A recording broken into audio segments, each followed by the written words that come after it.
Si te gustan los relatos breves, pero que te digan algo, que te dejen algo, que te impacten, te invito a ver este video en el que te voy a mencionar algunos de mis cuentistas favoritos.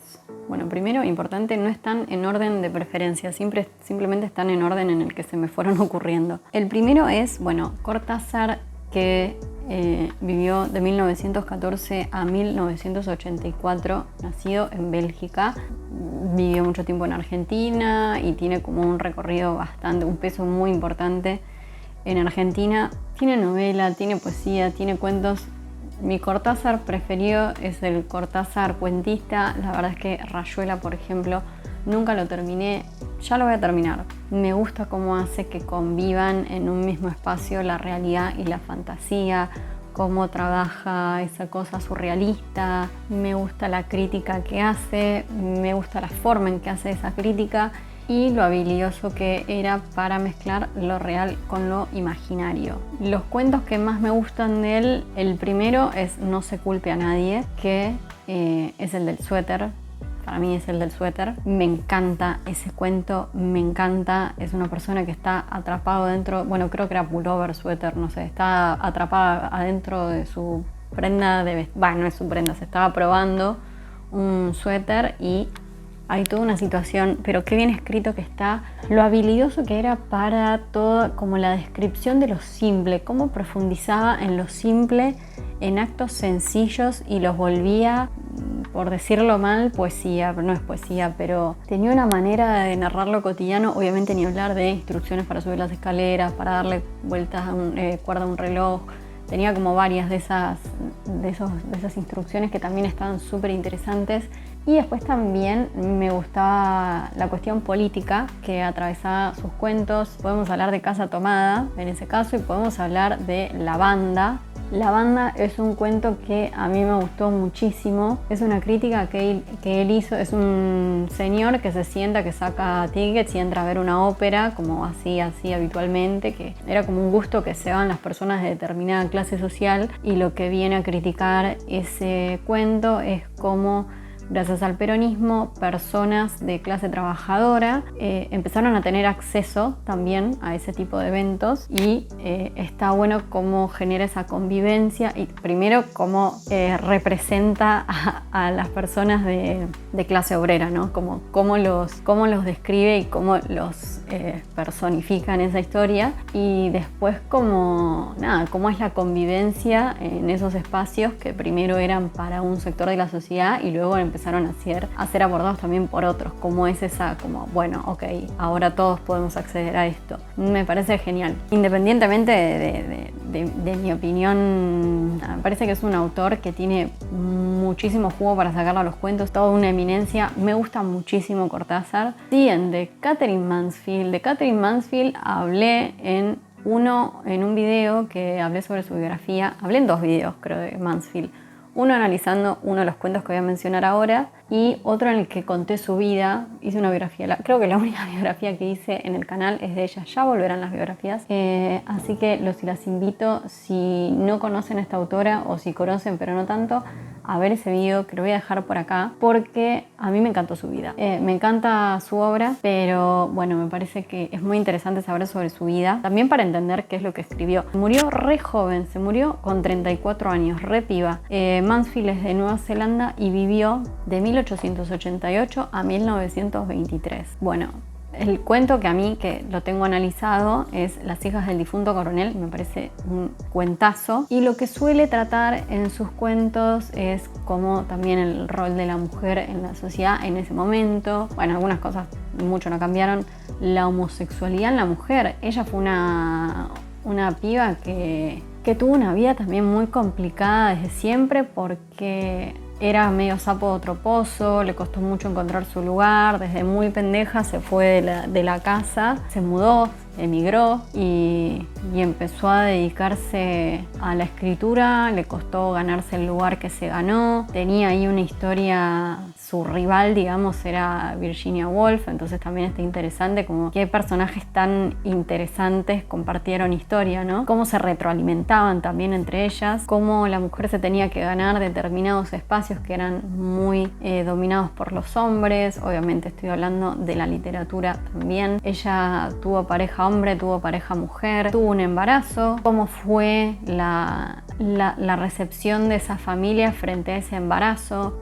Bueno, esto estoy hablando más de la vida, pero lo que ella escribía en sus cuentos abordan este tipo de temáticas. La mujer en la sociedad, el matrimonio, el adulterio, la realidad, el deseo, un montón de cosas muy interesantes. También está el libro Sopa de Ciruela, del que creo que he hablado en alguno de los videos. Si quieren una cuentista que trabaje esta temática, se las recomiendo, es una excelente autora y también es muy interesante como si pueden, si van leyendo los cuentos, vayan viendo en qué momento fueron publicados y qué era de la vida de Mansfield en ese momento, porque ella se enferma y también escribe sobre su enfermedad en uno de sus últimos cuentos con pajaritos y cosas así, te cuenta lo que estaba viviendo a través de su enfermedad, de la soledad, de muchas cosas ella habla en sus cuentos y está súper interesante. Siguiente, Haruki Murakami, autor que también he mencionado en más de una oportunidad en este canal. Nació en 1949 en Japón y sigue entre nosotros. Con Murakami a mí me pasa que yo siempre jodo que si pestaneo me pierde algo, porque tiene como un dominio de la sutileza y del detalle y qué sé yo, que es como que tengo que estar prestando atención, porque si te distraes un poco te perdés, o al menos yo me pierdo, como que necesito estar enfocada, no puedo estar como en una cosa y otra. A ver, no es que me hago la comida mientras leo un cuento, pero qué sé yo, por ahí si estás con un audiolibro o algo así, sí, o sea, no, yo lo tengo que leer a Murakami, no lo puedo escuchar, lo tengo que leer porque requiere de cabeza. Realismo, hay realismo mágico, hay esa cosa de mezclar lo real con lo onírico, por eso también te pasa que por ahí venís en un mood y de golpe algo cambia la historia y tenés que estar atento a ese algo porque medio como que pasás a otro plano, entonces está bueno como leerlo con cabeza. Me encanta que sus personajes suelen ser silenciosos, me encantan los personajes silenciosos, me encantan, y eso lo veo mucho en la literatura japonesa. Lo dicho y no lo dicho, son seres solitarios, tanto en sus novelas como en sus cuentos siempre vas a encontrar música, siempre vas a encontrar, o muy probablemente vas a encontrar deporte. El flaco es recontra deportista, hay libros que hablan específicamente sobre eso, pero siempre o nadan o corren, a hacer deportes de resistencia Murakami, entonces es como que tiene muy, muy presente eso. El flaco tuvo bares, entonces vas a ver bares, vas a ver adicciones, siempre o fuman o toman mucho alcohol, cualquier sea el alcohol que toman. Hay bares, generalmente hay mucho jazz, te recomienda canciones a lo largo de los cuentos. Bueno, nada, hay muchos que están muy interesantes. Mi recomendación es Obsesivo Mujer Dormida, que tiene unos cuantos cuentos. Hay uno particularmente que no recuerdo el nombre ahora, que es uno que me gustó mucho, de un flaco que se hospeda en un hotel y que en la habitación de al lado está como observando a la gente que está al lado, que es como muy interesante. Y me acuerdo que el chabón, el protagonista, nadaba, siempre hay deporte. Y algo que también me gusta de Murakami, que lo hace tanto en sus cuentos como en las novelas, es que hay gente que mucho no le gusta esto, pero a mí me encanta. Por ahí te viene hablando de una historia y de repente se abren caminos a otras historias que yo, persona que meto todo en una caja, como que digo, bueno, a ver qué me está queriendo decir con esto, y me desvía un poco de la historia, pero esa historia nueva también está buena, no es que, uy, volvé, no, me meto en esa historia y de golpe te saca y te vuelve a la primera y te quedas como pensando y después terminás el libro y decís, yo no entiendo mucho a qué venía esto, y es como que después digo, quizás venía algo que a veces entiendo, a veces no, y quizás no iba a ningún lado, porque no necesariamente cada cosa que pasa en el mundo, y lo digo yo que soy una persona súper analítica y súper racional, no necesariamente todo lo que pasa en el mundo tiene que tener una explicación con lo que está pasando. Por ahí simplemente es una pequeña historia paralela que se abre en un momento y se cierra y después seguís con lo otro, ¿no? Como pasa en la vida en general, digo. No es que todo tiene que tener un final firmado por el autor y comieron felices. O sea, bueno, a veces las historias no se cierran. De hecho, para mí no se cierran nunca, pero bueno. Siguiente. Perdón porque voy a mencionar su nombre, seguramente lo voy a decir mal. Gil Askildsen, ya lo nombré también un par de veces. Lo leí este año y como me leí todos sus cuentos, bueno, no sé si todos sus cuentos, pero me leí el libro de cuentos, que son como 30, 34, no sé cuántos son. Siento que tengo autoridad para hablar. Es de Noruega, bueno, era de Noruega, vivió de 1929 a 2021, hace poquito. Tengo un video en el que analizo uno de los cuentos que voy a mencionar ahora, que es Ajedrez, que me gustó muchísimo, así que te dejo el video por aquí. ¿Qué me gusta de este escritor? Es el único escritor noruego, o sea, no tengo parámetro de comparación, es el único escritor noruego que recuerdo haber leído. Me gusta como el minimalismo en su forma de escribir. Los cuentos son cortos. Hay alguno que otro que es un poquito más largo, pero en líneas generales son cuentos cortos. Hay cuentos de 2 hojas, de 3, bueno, está bien, los cuentos suelen ser cortos, ¿no? Pero bueno, hay cuentos que son más largos. Particularmente el de él suelen ser cortos y me gusta mucho que habla sobre los vínculos humanos y generalmente son vínculos que los aborda también como desde el problema, o sea, suelen ser cuentos en los que hay pelea, hay incomodidad, hay malos entendidos, hay presencia de incomodidad entre gestos, disgusto. A mí lo que me pasó, que en su momento también lo dije, no me acuerdo en qué video, pero en algún video lo dije, siento que es un poco la misma, o justo los que yo leí de ese libro de cuentos, medio como que siempre es el mismo personaje, como que decís, bueno, tranquilamente puede ser la misma voz narradora a lo largo de la vida. Me gustó mucho, la verdad es que me gusta su forma de escribir, la gestualidad, los silencios, los diálogos breves. Tiene una capacidad de condensar mucho en diálogos breves que me encanta ese trabajo. La narración fluye, son oraciones cortas generalmente. Me gusta mucho cómo usa la puntuación. La puntuación, si bien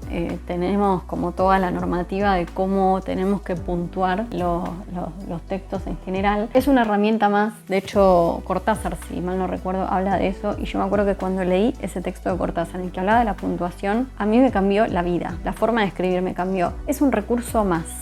La puntuación es un recurso más de la escritura. Entonces, si bien vos podés seguir esa normativa, también vos le das cierta cadencia a los textos a través de la escritura. Entonces, por ejemplo, si querés que una escena sea como un poco más agobiante, hay muchas personas que juegan con eso. Creo que de hecho Natalia Ginzburg era la que yo había hecho mención también sobre esto, que me gustó mucho, que era una novela que era como un desahogo de algo, de yo le pegué un tiro a tal persona, y te empieza a contar todo lo que había pasado, y todas las páginas eran un bloque así de texto, todo punto seguido, no había párrafos, no había punto aparte, no había separación, era todo un bloque, y era una novela larga, pero todo era un bloque, y yo lo interpreté como, claro, es una persona que se está desahogando de lo que le pasó. Y este tipo hace, o sea, también juega con la puntuación, y es todo pasa, y como son cuentos en los que la narración avanza, todo pasa en pequeñas secuencias, mucho punto seguido, y es tipo ta, ta, ta, ta, ta, ta, ta. Y a mí eso me encanta. Bueno, me extendí un montón hablando de él, pero es algo que me gusta mucho, y me gusta mucho ver cómo se juega con la puntuación, cómo se juega con el espacio en blanco, porque podemos ver también la hoja como un lienzo, y me gusta cuando eso juega mucho. Acá me re voy de tema, lo debería haber dicho en el video que hablé de ella, pero no lo dije y lo digo ahora. Melba Escobar juega con eso y me gusta muchísimo. Para mí, la hoja es un lienzo. Entonces, si vos tenés algo muy denso, muy fuerte para comunicar, me encanta cuando ponen eso. Solo, por ahí es un renglón, por ahí es una palabra, por ahí es un diálogo, una respuesta, y te ponen esto en toda la hoja. Es como que ese contrapeso visual que se genera te resuena distinto un capítulo así para decirte esto que esto en toda una página en blanco. ¿Me explico? Es como, tiene otro peso. Entonces, bueno, Melba Escobar en Las Huérfanas juega mucho con eso, que me encantó, y no sé a qué venía con esto. Bueno, creo que era que podés jugar con la hoja, podés jugar con las puntuaciones, bueno, nada. Son distintos recursos que tenés en la escritura para jugar. ¿Qué más? Bueno, los personajes no suelen ser personajes felices o que pasan cosas felices que decís, uy, mira, qué para arriba me dejó este cuento, pero tampoco te deja para abajo. Es como que te invita a reflexionar también sobre lo complejo de los vínculos y de las relaciones en general, el paso del tiempo. Está muy interesante. Los personajes suelen ser fríos e individualistas. Eso también, supongo que también también es algo por Noruega, digamos, porque está ahí al norte y el clima, y según lo que tengo entendido, los vínculos no son quizás, no son personas que suelen trabajar los vínculos como por ejemplo los trabajamos en Argentina, que somos como muy cálidos, nos abrazamos todo el tiempo, nos juntamos todo el tiempo, estamos todo el tiempo como, tenemos esa cosa así de los amigos, y ahí tengo entendido que hay como una distancia, que al menos yo en los cuentos que escribe este flaco yo los vi y me gustó muchísimo, sobre todo viniendo de donde vengo, como que digo, che, qué curioso. Los cuentos que voy a recomendar: Ajedrez, el que dejo el análisis, y Vaya es un cuento súper corto que me gustó mucho justamente por eso, por esa cosa de incomodidad que sentís en la situación que se genera. Hay como ahí un diálogo medio improvisado que es como, ¿qué le pasa a este? Como medio así, y me gusta ese juego que hace. Siguiente cuentista, Eve Ward, cuentista argentina nacida en 1936 que falleció en el 2018. No puedo creer que haya fallecido en el 2018. Me reacuerdo cuando falleció y pensé que había sido en pandemia. Y lo tenía mucho más fresco, como ya va a ser, o sea, no estamos cerca de los 10 años, pero estamos más cerca de los 10. ¿Por qué me gusta mucho Eve Ward? Porque habla sobre lo cotidiano de manera simple, o sea, ella habla simple sobre cosas cotidianas con mucho nivel de análisis y profundidad, y eso es lo que me gusta de ella. Hay ironía, hay humor, es muy difícil que no te veas representado o representada en alguna de sus historias. Hice un breve análisis sobre un cuento de ella, El budín esponjoso, que me encantó, que lo voy a dejar acá arriba, que tiene también algo que construye muy bien los personajes y habla mucho como desde el lugar de niño, de niña. Hay muchos cuentos de ella que tienen como eso, es como que la vas viendo crecer, digamos, y se adapta también muy bien, creo que a cualquier escenario. Todo se ve como muy real, todo es palpable, no sé, son como anécdotas muy bien contadas, no sé cómo decirlo, como que puedo ver cada uno de sus cuentos, no es nada demasiado, no es como Murakami es otra cosa completamente distinta. La belleza de ella está en lo bien que puede hablar sobre lo cotidiano, como el budín. ¿Cómo te describe el budín? ¿Te dan ganas de comer el budín? ¿Qué pasa con esa niñez? ¿Qué pasa? Como que hay un montón de cosas que te vas preguntando sobre situaciones muy sencillas. Otra cosa, ves mucho barrio argentino, mucha persona como que está chusmeando lo que hacen los vecinos, lo que se cuenta en el barrio. Después está, turistas, es toda una serie de relatos de cosas que o le pasaron a ella o le contaron, de anécdotas relacionadas con los viajes, la expectativa con la realidad. Eso también, hay contraste de expectativa-realidad que lo hace de forma muy interesante, irónica, es gracioso, como una persona, una mujer planifica su viaje y cómo después le termina saliendo todo muy mal. Entonces está en un destino soñado, está en Italia y le empiezan a pasar un montón de cosas que decís, che, pobre piba. Hay estrategia, tiene muchos cuentos que están muy interesantes. Particularmente me gustó Turistas, que hay de todo, y Un día cualquiera, que también tenés un montón de cuentos que justamente indagan sobre lo cotidiano. Siguiente, ¿cuántos me quedan?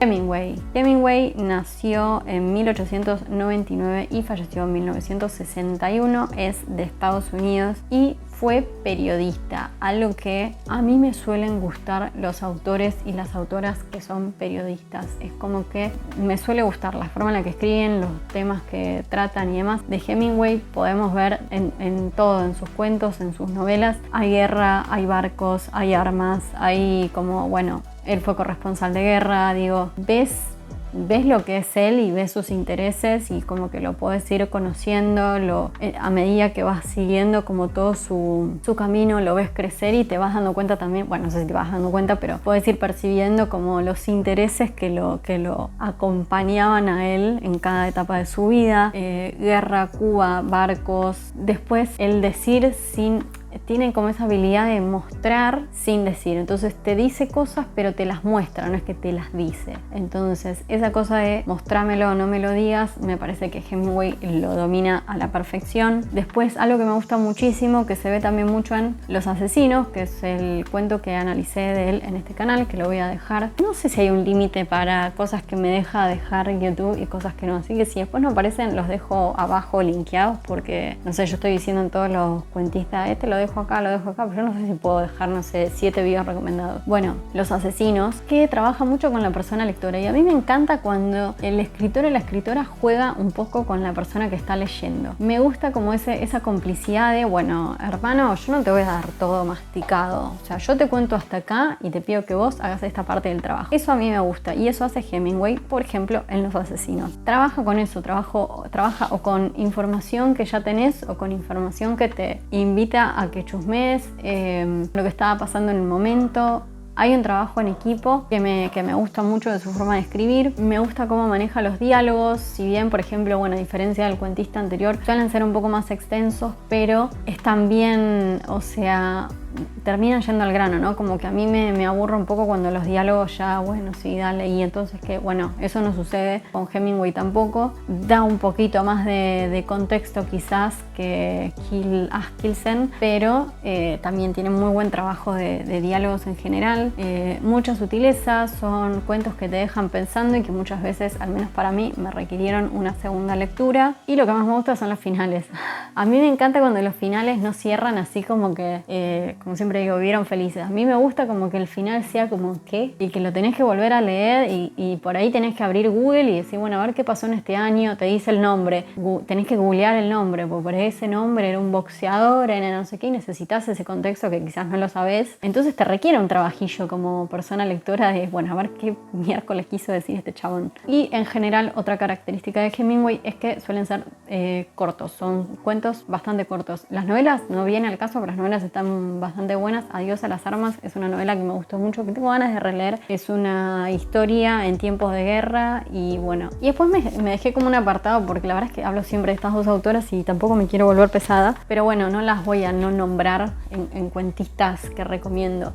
Primero Samantha Schweblin, obviamente, como digo siempre. Para mí el mejor libro de Schweblin es Siete Casas... Bueno, mentira, no es el mejor libro porque todos sus libros son buenos. Pero bueno, yo la conocí por Siete Casas Vacías y me encantó. De ese libro tengo que decir que nada de todo esto es mi favorito, pero igual me gustaron todos. Nada de todo esto me gusta un poco más. Pues me gusta Papá Noel duerme en casa, me encanta. El de Un hombre sin suerte lo analicé hace poco en el canal, así que si me deja, dejo el video acá arriba y si no va a estar abajo. Importante, si te está gustando este video te invito a que te suscribas y lo compartas, dejes algún comentario buena onda. Bueno, eso, y seguimos con el video.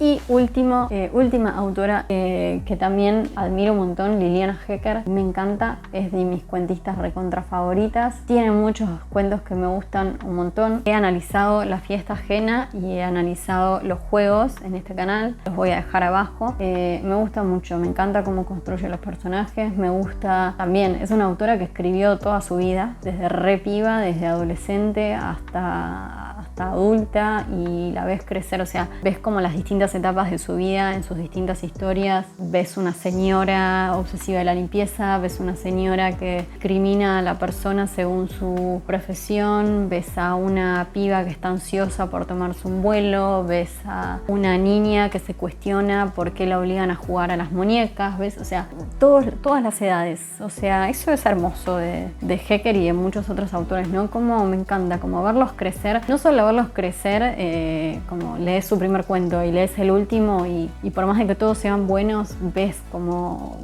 fue mejorando en su profesión, pero me encanta ver el paso del tiempo también en las historias. Me encanta que, no sé, verlos crecer en sus historias, me encanta. Y bueno, eso es lo que tiene Hecker, que a mí me fascina. Hay un libro que compila muchos de sus cuentos, así que ese libro se los recomiendo. Tiene un montón de cuentos están directamente en internet, pones cuentos de Liliana Hecker, está lleno. Así que bueno, esas son mis recomendaciones de algunos y algunas de las cuentistas que más me gustan. Quedaron afuera un par, por ejemplo Felisberto Hernández, que ya hablaré en otra oportunidad. Ahí igual de paso te recomiendo Nadie encendía las lámparas, que bueno, es medio un clásico de Felisberto Hernández, escritor uruguayo. Pero bueno, al margen, espero que te haya gustado este video. Te invito a ver el próximo. Publico miércoles y domingos, no sé si alguna vez lo dije, pero bueno, después de mucho investigar, miércoles y domingos quedó. Voy a hablar sobre los libros que leí que hicieron que yo tuviera un bloqueo lector. A veces, no sé si te ha pasado, que lees un libro que te impacta tanto o te deja como reflexionando o pensando que te cuesta volver a empezar otro libro, como que tenés que dejar pasar un ratín porque te cuesta como volver a ponerte en PNG, bueno, voy a hablar de qué libros me produjeron eso y por qué, así que te invito a que te suscribas para, bueno, seguir viendo videos de esta temática. Nos vemos en una próxima oportunidad. Gracias por estar del otro lado. Adiós.